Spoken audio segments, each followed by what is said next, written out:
Doctor Sarvepalli Radhakrishnan जी का बचपन और इनका गांव का दृश्य कैसा रहा है। दोस्त 5 सितंबर 1888 ईस्वी को तमिलनाडु के छोटे से गांव तिरुतनी में एक साधारण ब्राह्मण परिवार में एक असाधारण बालक ने जन्म लिया। नाम रखा गया डॉक्टर सर्वपल्ली राधाकृष्णन।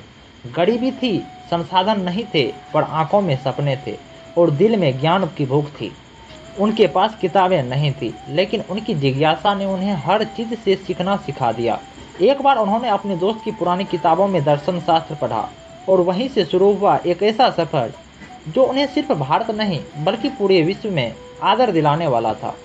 दोस्तों, अब हम जान लेते हैं कि डॉक्टर सर्वपल्ली राधाकृष्णन जी का शिक्षा के क्षेत्र में कैसा महत्व रहा है और कॉलेज का दृश्य इसका कैसा रहा है। दोस्त, मैं आपको बता दूं कि डॉक्टर सर्वपल्ली राधाकृष्णन जी ने मद्रास की क्रिश्चियन कॉलेज से दर्शन शास्त्र में स्नातक किया। वो क्लास में सबसे शांत रहते थे, पर जब बोलते थे तो शब्द नहीं विचार बहते थे।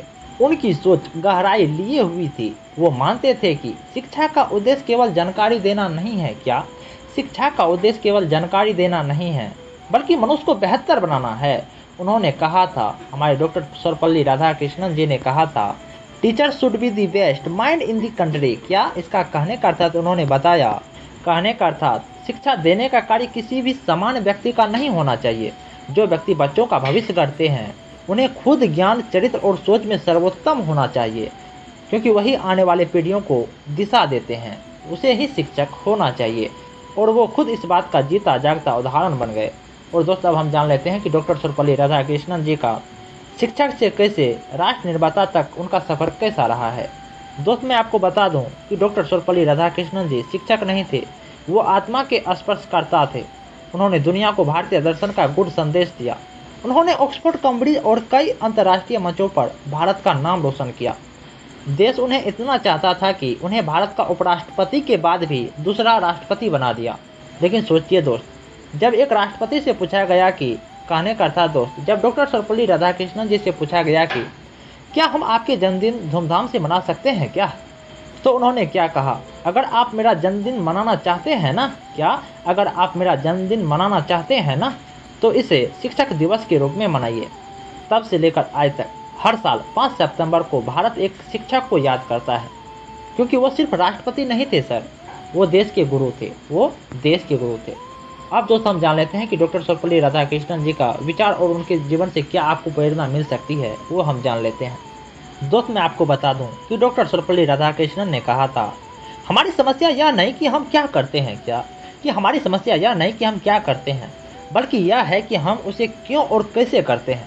हमारे डॉक्टर सर्वपल्ली राधाकृष्णन जी ने क्या कहा कि हमारी समस्या यह नहीं कि हम क्या करते हैं, बल्कि यह है कि हम उसे क्यों और कैसे करते हैं। सर, डॉक्टर सर्वपल्ली राधाकृष्णन जी केवल किताबों में नहीं थे, वो आत्मा को छूने वाले शिक्षक थे। वो मानते थे कि शिक्षक वो दीपक होते हैं जो खुद जलकर दूसरों को प्रकाश देता है। जो खुद जलकर दूसरों को प्रकाश देता है। सर, डॉक्टर सर्वपल्ली राधाकृष्णन धर्म, तर्क, ज्ञान, संस्कृति और मानवता को जोड़ने की कोशिश की, क्योंकि उनके लिए भारत केवल एक भूगोल नहीं है। दोस्तों, अब हम जान लेते हैं कि डॉक्टर सर्वपल्ली राधाकृष्णन जी का अंतिम संदेश क्या रहा है।